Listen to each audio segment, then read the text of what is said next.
A 段我们要探讨的是八卦跟64卦的组合。所谓的八卦，就是用3个爻来组成一个卦象，一共有8个就是2的3次方。那这个八卦里面，就是包括宇宙的8种元素。那这个八卦的重叠就是8864卦来观察人类的生活生命的各种现象。以这个卦来讲，它叫天卦，它是由6个阳爻组成的。那如果八卦来讲，它是这个内卦跟外卦是各由3个阳爻组成的一个卦象。这个卦象叫做天，这天是不断的在动的，所以天行健，君子自强不息，就天道恒动，它不断的动的。那以地来讲，它是不动的，它是那个不动的，所以它由3个阴爻来组成一个卦象。那重叠就是坤为地，所以地卦是由阴爻组成的。那以这样的变化里面，再出现所谓的水这个水卦我们只看这个内卦跟外卦，它是中间是阳爻，旁边是阴爻。这个水呢，就是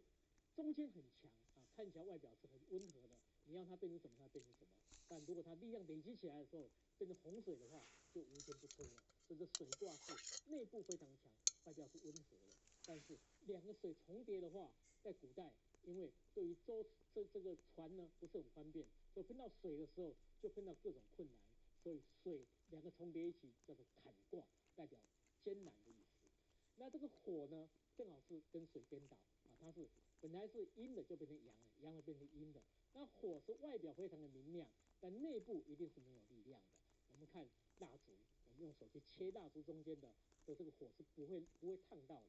太阳里面一样有黑点所以当有明亮的非常亮丽的时候，它中间一定会出现虚弱点，这就是火。那因为2个火重叠在一起，就非常的亮丽就称为离卦。那这个离卦代表说，当你在最红的时候，其实它分离的这个因素已经产生了。所以火外表是非常非常炙热的，但内部有它的虚弱点所以这个水跟火的这种特性。那我们再看这个卦是所谓的巽卦，也称为风卦。那这巽卦就是上面2个是阳卦，底下一个是阴爻。那这阴爻里面，有的人讲说，这个巽就是木头，就是一个树木。那树木的种子在动，要突破这个大地的这个坚刻的硬壳，所以就代表一种树。那也代表一种风这个风就是我们在山洞里面，这个山洞里面的风特别大所以这个用巽卦来代表风，2个重叠就是一个巽，代表生命里面的无常那这个如果把它颠倒过来，阳的变成阴的，阴的变成阳就所谓的震卦。那这个震卦又称为雷卦我们看雷卦就是在所有的阴爻里面，阳爻出现了，我们所谓的金至，所谓的出雷出雷一响，这个生命就开始又该冬眠的动物都醒过来了，大地开始有营养了，所以它称为雷是一种动力，是一种非常强的动力。但是2个雷叠在一起就非常的强烈，就在震动。虽然是震动，但它其实它基础还是没有力量所以一般来讲，它是好像力量很强，但是力量很短就像雷震一样。那我们再看另外一个卦象，这叫泽卦，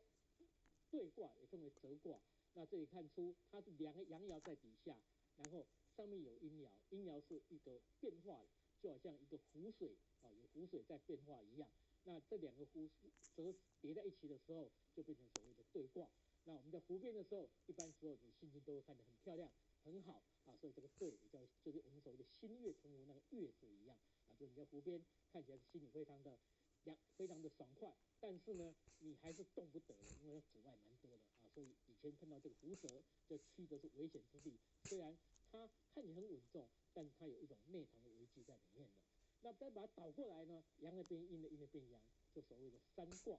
叫艮卦。那这个三卦我们可以看出，它是上面是阳爻，底下是2个阴爻。那代表说这个里面有一些动向。那我们看出易经所代表这个火山火山的这样的现象，底下会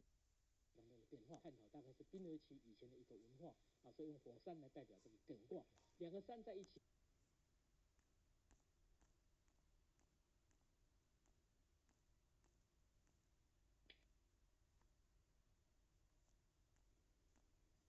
接下来我们要探讨对这种卦象的理解。64卦里面其实只有60卦是在探讨人生、生命跟生活的关系，里面有4个卦，它是卦的本质。以这个卦乾卦跟坤卦，乾是纯阳爻卦，坤是纯阴爻卦，其实它就所谓的易的本。第五爻是我们整个卦象的中心爻啊，所以在乾爻就飞龙在天啊，就是这个能力达到最高潮的时候，表现最好的时候。但是如果表现太高的话，隐而满之呢，就会造成困难。所以第六爻就是亢龙有悔啊，所以它告诉我们这个在运用阳人的时候，必须